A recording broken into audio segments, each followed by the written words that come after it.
ngamazwi ayize. Omubi-ke kulesi sikhathi uchithile imoya yakhe ezofika idukise abantu ngoba isikhathi sebhizi sika-December la khona iy'mpilo zabantu ezoyiclaima, abanye bezoba sesibhedlela wesibili nasemushwana. Singakwazi njengabantwana bakaNkulunkulu lokhu kukuvimba ukuze izwi laNkulunkulu likwazi ukuba-reach-a nokunqanda iy'mpilo zabantu ukuthi zingayi lapho omubi ayiclaima khona. uNkulunkulu uyafuna ukuthi abantwana bakhe nangalesi sikhathi bengayikhohlwa ukuthi bangobani. Abesifazane abakhulile beyale intsha kulezi iy'nsuku, nabesilisa bekwazi ukuyala intsha beyinqande. Uma ushaya ingane awukho wrong, ufuna ingane. Uma uthethisa ingane awukho wrong, ufuna ingane. Kudingeka-ke abantu abazobe esikhaleni beshaye bethethise, bayale banqande imphefumulo ukuze ingayi ekufeni, ngoba omubi kulesi sikhathi iy'ngane noma abantu uyabadukisa, uphuphuthekisa iy'ngqondo zabo ukuze bephile ububi bengabi nawo unembeza nokuyisola. uNkulunkulu uyakubona lokhu. Kunezinto uNkulunkulu athi uma ey'buka angayithandi, kodwa asokole uma ey'buka abantu bakhe bezenza, ngoba ngeke aziphoqe ngenkani, kodwa uyayisola athi umuntu engimdalile ngenxa yobubi thina esibenzayo. Njengoba-ke la uJesu encwadini yaJohn 6:63 ethi umoya ophilisayo, inyama ayisizi lutho, amazwi engiwakhulumile kunina angumoya futhi angukuphila. Yila mazwi uNkulunkulu athi asiwakhulume kubantu, yila mazwi athi uNkulunkulu asiwanikeze abantu ukuze abantu bezophiliswa, ngoba uma behamba ngenyama, inyama ayisizi lutho. Noma siyondla inyama, siyigeza, siyigqokisa, siyinikeza imithi eyenza ibe yinhle, ibe mhlophe, ibe mnyama noma ibe green. uNkulunkulu uyazi kodwa ukuthi inendawo inyama, kanti uma inyama usuyilalela kakhulu ikuholela ekubhujisweni. Akumele inyama ikulawule, uwena okumele ulawule inyama. Inyama vele iyatetema, especially uma usukufanele wenza intando kaNkulunkulu. Inyama iyatetema uma ngabe sekufanele kwenziwe intando kamoya. Yingakho kumele inyama ukwazi ukuyilawula, uyixube kwesinye isikhathi, uzile ukudla ukhuleke, ngoba uma ungakwenzi lokho omubi uzokukhontrola ngayo inyama yakho ngey'nkanuko. Ngiyalikhuluma leli lizwi ngoba izwi likaNkulunkulu lithi balekelani iy'nkanuko zenyama ukuze ningafi, ngoba kulesi sikhathi omubi uvusa iy'nkanuko, uvusa abantu abazoba bahle, abazoba bancane, abazogijima kakhulu ngesivinini sakhe enyameni, abazowisa imphefumulo, abazowisa imizi, abazowisa iy'mpilo zabantu ebekufanele bengene onyakeni ozayo. Kodwa uNkulunkulu la into ayifunayo akafuni uSathane aphumelele. Siyazi-ke ukuthi omubi akanendaba ukuthi umncane noma umdala, kodwa ukukhuphukelisa kwamoya, ukuyolwa izimpi ey'nzima, ugembula ngawe. Siyazi uNkulunkulu la ngeke akulwise impi le phezulu, ungabhilongi lapha phezulu. Siyazi uNkulunkulu ngeke akupromote ungakokulungela ukuphonyothwa, kodwa ukubeka laphaya esicongweni ngoba usiyakubona ukuthi uyakudeserva ukuba la esicongweni. Kodwa omubi akanendaba, uthatha noma ubani ambeke laphaya so long as kwenzeka intando yakhe. Ungavumi ukuba yithuluzi lomubi, ngoba akanendaba ekugcineni lempilo yakho. Uma ufa akanendaba, ngoba miningi imizimba iyona afuna ukuyizuza ukuze ayisebenzise ebubini bakhe. Kodwa uNkulunkulu akabuki imizimba, ubona imphefumulo yakhe ekumele isindiswe. uNkulunkulu ingakho esinikelele ngoJesu, ingoba uyasithanda. Isikhashana sikhona emhlabeni esincane, uyasazi, uyasikhumbula. Ingakho la eshilo uJesu wathi ukube ubusazi isikhathi isela esiza ngaso, ngabe uhlale ulindile. Ngokuba usazi isikhathi isela esiza ngaso, iy'nkalo zakho ayihlale y'boshiwe. Ngiyeza, ngiza njengesela, bambisiso nakho. Ngalenkathi uJesu ekhuluma kanje, ukhuluma kuthina esakhe emhlabeni ukuthi uzoza ngokuzuma ezolanda umphefumulo wakhe.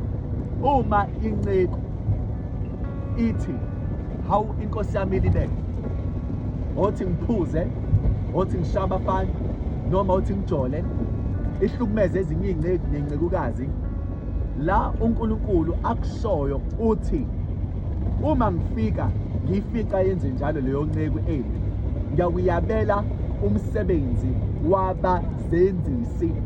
Ngale nkathi wena uthi inkosi yakhe ilibele, uJesu akasezi, mase uyaqhubeka wenze noma kanjani, uzokufika uma ekufika ebini uzokwabela umsebenzi wabazenzisi, ukuthi wena bongamthandi bokade uzenzisa. Uthi kuJesu uyeza ngokuzuma, uzolanda umphefumulo wakhe, akekho umuntu ongamvimba mase kufanele athathe umphefumulo.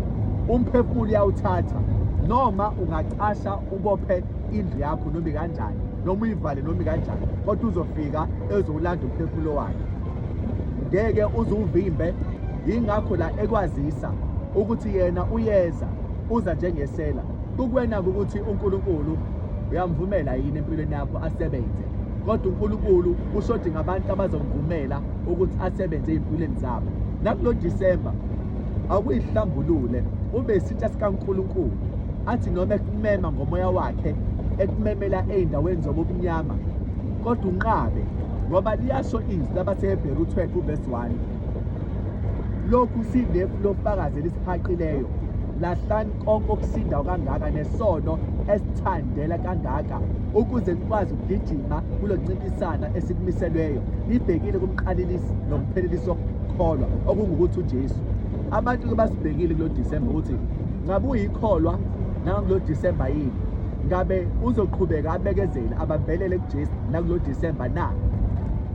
Ubhekiwe-ke ukuthi uyakholwa yini. Uma bekubuka babheka ukuthi uhamba kanjani, uyileli kholwa elingakuthinti kwayikona noma elingakwenzi kwayikona ububi, noma uyileli kholwa elikwenza ngoDisemba. Abanye-ke bakubuka kahle, abanye bakubuka kabi, kodwa uma ulahla isono, ulahla imithwalo esindayo, uzokwazi ukugijima ekukholweni. Ngeke uze ubone sengathi uNkulunkulu uyakuphoqa, ufuna ukukuphilisa impilo yakhe engathi wena uboshiwe, kodwa uzokhululeka nje nabantu bebona ukuthi hayi uhlele ekukholweni ngoba ethanda, hayi ngoba eboshiwe. Ngempela uNkulunkulu uyamthanda, noma emncane uNkulunkulu uyamthanda, noma engasenawo umuntu wesilisa kodwa uNkulunkulu uyamthanda, noma engasekho umama wasekhaya kodwa uNkulunkulu uyamthanda, noma emncane engenawo betrika kodwa uNkulunkulu uyamthanda, noma engenawo umsebenzi uNkulunkulu uyamthanda, hayi ngoba ephoqa ukuthi uboshiwe. Abantu-ke bayabuka ukuthi ngempela siyakholwa yini. Uma ngempela sikholwa, kumele ithemba lethu lonke silibeke kuNkulunkulu, ukuze uNkulunkulu kuba uyena osiholayo egameni likaJesu. uNkulunkulu-ke unathi njalo, ngeke asishiye sisodwa. Nakulo Disemba uzoba nathi njengoba kade nathi ekuqaleni konyaka. Liyasho la izwi likaNkulunkulu, izwi likaNkulunkulu lithi asibambeleni, sibambeleni uNkulunkulu, yena uthembakele endleleni uzokwazi ukuselusa, ngoba liyasho izwi ungumalusi wezimvu, yena uhamba ngaphambili kwazo ayibize ngamagama zimlandele. Njengoba-ke silazi izwi likaNkulunkulu, kumele nakulo Disemba lilandele izwi likaNkulunkulu, wazi ukuthi konke okwenzayo uNkulunkulu uyakubona, okwenzela yena noma ngabe kuthiwa kuncane kangakanani uyakubona. Ukhona umvuzo wakho akubekela wona. Akathi omubi ekuzama kulo Disemba ungamnikeza indawo. Yazi-ke uSathane uyakwazi ukuyisebenzisa indawo nje noma encane. Uma nje engase afake uphini omncane emzini wakho, uphini nje omncane wangenalito, mase ehenga kuwona ukudla okubolile, wonke umuzi uzolalela ukubola, nabantu abazodlula kuwona bazozwa iphunga elinde. Akathi noma efuna indawana encane umnqabele, ukuze uzokwazi ukuba isitsha esingcwelisekile esimile sikaNkulunkulu azosisebenzisa, nabantu bengaxwayi uma beza kuwena bazi ukuthi ba-expectani. Nanto izilokugcina mase ngiyathula, lithi izwi omubi akamthinti oyigcinileyo. Njengoba uSathane engiyazi akuthinti, ingoba nawe uyigcinile, awuzidli into zakhe. awubahlukumezi abantu bakhe, awufuni ukuya ey'ndaweni zakhe. Ngiyaza kuthole-ke lapho-ke uma uhleli uyigcinile uyihlalele nenkosi yakho uJesu ey'ntweni zonke ezinhle azenza empilweni yakho, ngeke usathane akwenze lutho, ngeke akuthinte. Kodwa uma uye endaweni yakhe uzokuthinta, uzobukisa ngawo athi awubheka amakholwa athi ayakholwa. Ufuna nje ukubukisa ngalokho athi awubheka amakholwa aJesu ukuthi abangisana ney'ngane zami izidlo zazo egameni likaJesu. Sengiyakhuleka-ke Baba, siyabonga ngezwi lakho, umoya weqiniso nowokuthula nenkambo enhle eqotho evela kuwena. Umoya wakho awusembathe moya engcwele, ube nathi endleleni usibiyele, iy'nkanuko zethu zingabi nawo amandla, kodwa igome inyama yethu, ithobele intando yakho. Futhi noma omubi elwa esilethela abantu afuna ukuthi besilande besibuyisele ezweni, kodwa ahluleke kulokhu. Noma ingabe imaphi amandla eza ngawo, kodwa sifice siqinile enkosini. Hambisela umoya wakho kuthina egameni likaJesu, masubusisa igama lakho nguKristu Jesu Inkosi. Amen. Inkosi nibusise.